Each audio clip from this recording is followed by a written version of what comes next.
Hello dear friends, आज हम बात करेंगे relationship between status and women's health के बारे में।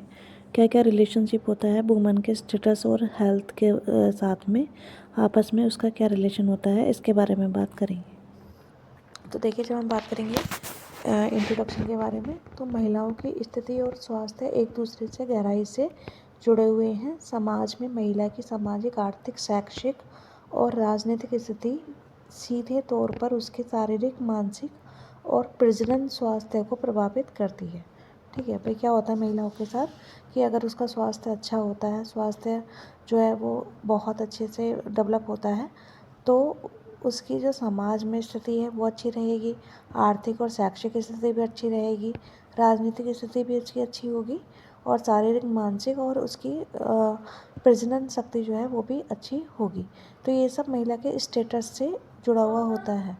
ठीक है, महिला का स्टेटस कैसे काम करेगा, उसी के अकॉर्डिंग महिला की शक्ति भी काम करेगी। तो ये सबसे पहले उसमें देखेंगे हम सामाजिक स्थिति और स्वास्थ्य का संबंध क्या होता है। ठीक है, समाज में जो है उसकी स्थिति और स्वास्थ्य का संबंध में क्या स्टेटस रहता है उसके बारे में बात करेंगे। तो महिला की सामाजिक स्थिति जितनी सशक्त होती है, उसका स्वास्थ्य उतना ही बेहतर होता है। ठीक है, जितनी महिला की स्थिति सशक्त होगी, शक्तिशाली होगी, उसका स्वास्थ्य भी उतना ही बेहतर होगा। जिन समाजों में महिलाओं को सम्मान, अधिकार, शिक्षा और निर्णय लेने की स्वतंत्रता दी जाती है, वहाँ महिलाएं अपने स्वास्थ्य के प्रति अधिक जागरूक होती हैं। लेकिन जहाँ महिलाओं को पुरुषों के निम्न दर्जा दिया जाता है या छोटा दर्जा दिया जाता है, वहाँ पोषण की कमी होती है, प्रसवकालीन जटिलताएं और मानसिक तनाव की अधिक पाए जाने की संभावना होती है। तो क्या होगा, जहाँ पे महिलाओं को इज्जत दी जाएगी, रेस्पेक्ट दी जाएगी, वहाँ पे उनकी सेहत भी अच्छी रहेगी, उनकी मानसिक स्थिति भी अच्छी रहेगी, उनकी आर्थिक स्थिति भी अच्छी रहेगी। वहीं पर अगर महिलाओं को पुरुषों से निम्न समझा जाएगा, छोटा समझा जाएगा, तो वहाँ पे ना तो महिला की मानसिक स्थिति अच्छी होगी, ना शारीरिक अच्छी जो स्थिति है वो अच्छी होगी, ना आर्थिक स्थिति अच्छी होगी। वहाँ पर महिलाओं के साथ में कुछ भी अच्छा नहीं होगा। इसलिए महिलाओं को हमेशा पुरुषों से ऊंचा समझना चाहिए, कभी भी उनसे निम्न नहीं समझना चाहिए। इसके बाद देखिए, बात करेंगे आर्थिक स्थिति का प्रभाव। आर्थिक स्थिति का क्या प्रभाव पड़ेगा। तो आर्थिक रूप से स्वतंत्र महिलाएं अपने भोजन, स्वास्थ्य सेवाओं और प्रसव पूर्व देखभाल, एंटीनेटल केयर पर खर्च कर सकती हैं और अपनी सेहत को अच्छा रख सकती हैं। गरीब परिवारों में महिलाएं अक्सर परिवार के अन्य सदस्यों के बाद भोजन करती हैं, जिससे उन्हें पोषण की कमी, मालनरिश्ड हो जाती हैं। आर्थिक निर्भरता के कारण महिलाएं स्वास्थ्य सेवाओं तक पहुंच नहीं पाती हैं, जिसकी वजह से उनका स्वास्थ्य जो है अच्छा नहीं होता। इसका मतलब है कि महिलाओं को आर्थिक रूप से भी मजबूत होना चाहिए, अच्छा होना चाहिए, जिससे कि वो अपने खान पीन का, रख रखाव का और डॉक्टर को दिखाने का खर्चा खुद उठा सकें और खुद अपनी सेहत पे वर्क कर सकें, जहाँ चाहें वह ट्रीटमेंट ले सकें या खाने के लिए कोई भी दिक्कत उनको ना उठानी पड़े। इसलिए महिलाओं को आर्थिक स्थिति मजबूत होना भी उतना ही ज़्यादा ज़रूरी होता है। इसके बाद देखिए, बात करेंगे शिक्षा और साक्षरता का प्रभाव। शिक्षित महिलाएं अपने और अपने बच्चों के स्वास्थ्य के प्रति अधिक सचेत रहती हैं। साक्षर महिलाएं टीकाकरण, परिवार नियोजन, स्वच्छ और भोजन संबंधी जानकारी को समझकर अपनाती हैं। अशिक्षित महिलाओं में अंधविश्वास और स्वास्थ्य के प्रति लापरवाही को बढ़ावा देना शामिल होता है। ठीक है, तो शिक्षा और साक्षरता भी बहुत ज़रूरी है। अगर महिलाएं शिक्षित होंगी तो वो अपना अच्छा, अपना बुरा पहचान पाएंगी, अपना टीकाकरण कर पाएंगी बच्चों का, और अपना उन्हें पता होगा कि इसके क्या लाभ है और क्या हानि है इससे। तो उनको ज़्यादा कुछ समझाने की ज़रूरत नहीं पड़ेगी। वो अपना टीकाकरण, खान पान का रख रखाव, ठीक है, बच्चों को शिक्षा देना, महिलाओं को शिक्षित करना, ये सारी चीज़ें वो आपस में कर पाएंगी और अपने पोषण संबंधी जितनी भी प्रॉब्लम्स हैं उनको दूर कर पाएंगी। जो भी वो खा रही हैं, पी रही हैं, उनको अच्छी तरीके से पका के और अच्छे कंडीशन वाले फल फ्रूट लेके उनको कर पाएंगी।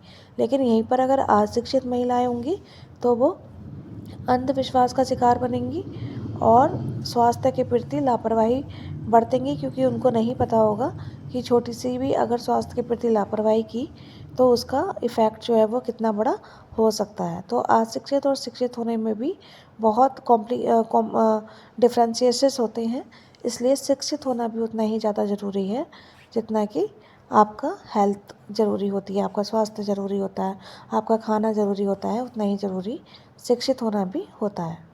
तो शिक्षा से महिला जो है वो एक सशक्त इंसान बन सकती है, अपने परिवार को बना सकती है। इसके बाद बात करेंगे सांस्कृतिक और पारंपरिक मान्यताएं। सांस्कृतिक और पारंपरिक मान्यताएं में कई परंपराएं महिलाओं के स्वास्थ्य पर नकारात्मक असर डालती हैं, जैसे प्रसव के समय प्रारंभिक झाड़ फूँक करना या प्रसव के बाद देखभाल की कमी करना। इन सब से क्या होगा कि महिलाएं की स्वास्थ्य पर असर पड़ता है। कुछ समाज में मासिक धर्म के समय परिवार महिलाओं को अशुद्ध माना जाता है, जिससे उसकी स्वच्छता प्रभावित होती है। दहेज प्रथा, बाल विवाह, पुरुष संतान की प्राथमिकता भी महिलाओं को मानसिक और शारीरिक स्वास्थ्य पर विपरीत प्रभाव डालती है। कुछ लोगों में दहेज प्रथा, ठीक है, दहेज प्रथा से जो महिलाएं हैं उनका मानसिक स्वास्थ्य खराब होता है। ठीक है, उसके बाद महिलाओं पर फोकस किया जाता है कि वो पुरुष को ही जन्म दे, लड़के को ही जन्म दे, तो इससे भी उसकी मानसिक स्थिति जो है वो खराब होती है, शारीरिक स्थिति भी खराब होती है। ठीक है, इसके बाद कुछ परंपराएं होती हैं, जैसे मासिक धर्म के टाइम पर उनको अछूत माना जाना, और कई परंपराएं ऐसी महिलाओं के साथ होती हैं जो महिलाओं की जो मेंटल प्रेशर होता है उस पर गलत प्रभाव डालती हैं। तो इन सब के बारे में भी जो है वो सोचना चाहिए कि कौन सी प्रथाएं जो हैं वो मानने योग्य हैं और कौन सी नहीं है।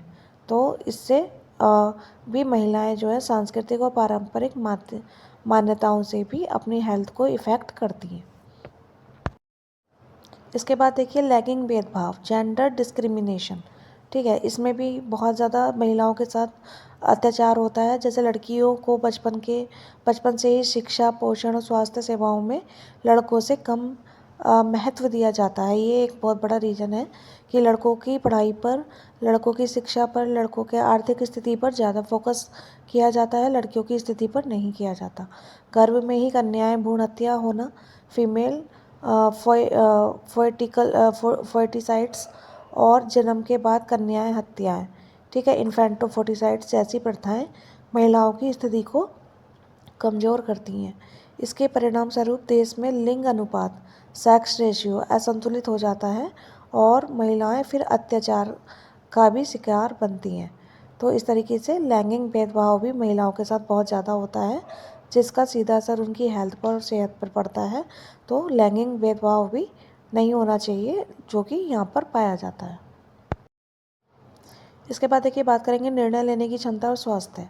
जब महिलाएं परिवार और समाज के निर्णयों में भाग लेती हैं तो वह अपने स्वास्थ्य के लिए समय पर कदम उठा सकती हैं, परंतु पितृसत्तात्मक समाज में महिलाओं की राय को महत्व न देने से वह अक्सर बीमारियों को अनदेखा कर देती हैं। तो इसमें क्या होता है कि निर्णय लेने की जो क्षमता होती है वो महिलाओं में भी होती है, लेकिन महिलाओं में हमारा समाज जो होता है, पुरुषेतर समाज, वो महिलाओं को इस चीज़ में इन्वॉल्व नहीं करता है और वह अपने इसका डायरेक्ट इफ़ेक्ट जो है महिला के स्वास्थ्य पर पड़ता है, जिसकी वजह से महिलाएं का मानसिक स्वास्थ्य खराब होता है। परंतु जो पिता के समाज में होता है, महिलाओं की राय को महत्व न देने से वह अक्सर बीमारियों को अनदेखा करने जैसा होता है। मतलब उनके ऊपर कोई फोकस नहीं होता, उनसे कोई भी निर्णय डिस्कस नहीं होता। जैसे कि आपको शादी का निर्णय, घर के बड़े माँ बाप उसकी शादी फिक्स कर देते हैं, करा देते हैं, लेकिन उसमें महिला का कोई भी इन्वॉल्वमेंट नहीं होता, कोई भी पार्टिसिपेशन नहीं होता और इनडायरेक्टली वो उसके मानसिक स्तर पर प्रभाव डालती है और महिलाओं को बीमार करती है। तो इस तरीके से निर्णय लेने की क्षमता भी महिलाओं के पास ही होना चाहिए, जिससे कि वो अपने फ्यूचर के लिए अच्छी जो है वो डिसीज़न ले सके। इसके बाद देखिए स्वास्थ्य सेवाओं तक पहुंच। ग्रामीण या पिछले क्षेत्रों में महिलाओं को स्वास्थ्य केंद्रों तक पहुंचने में कई सामाजिक और आर्थिक बाधाएं आती हैं। ठीक, जैसे कि शर्म, अज्ञानता, सामाजिक वर्जनाएं महिलाओं को चिकित्सकीय सहायता लेने से रोकती हैं।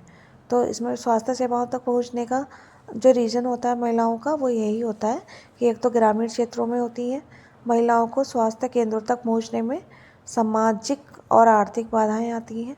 समाज में जो है उनको निकलने में दिक्कत होती है, उन्हें शर्म आती है, उन्हें अपने डाउट्स को क्लियर करने में, पूछने में शर्म आती है। उन्हें समाज की वर्जनाएं महिलाओं को चिकित्सकीय सहायता लेने से रोकती हैं। ये कुछ समाज की कुप्रथाएं हैं, ये कुछ समाज ऐसा है जिसको कि महिलाएं को डॉक्टर के पास जाने से या अस्पताल जाने से शर्म आती है और अपनी प्रॉब्लम डिस्कस वो खुलकर नहीं कर पाती, जिसकी वजह से वो बहुत सारी बीमारियों को अंदर ही अंदर पालती रहती हैं। इसके बाद देखिए मानसिक स्वास्थ्य पर प्रभाव। तो घरेलू हिंसा, सामाजिक असमानता और पुरुष प्रधान मानसिकता महिलाओं के मानसिक स्वास्थ्य को गहराई से प्रभावित करता है। अवसाद, डिप्रेशन, चिंता, एंजाइटी और आत्महत्या की प्रवृत्ति ऐसी स्थिति में अधिक देखने को मिलती है।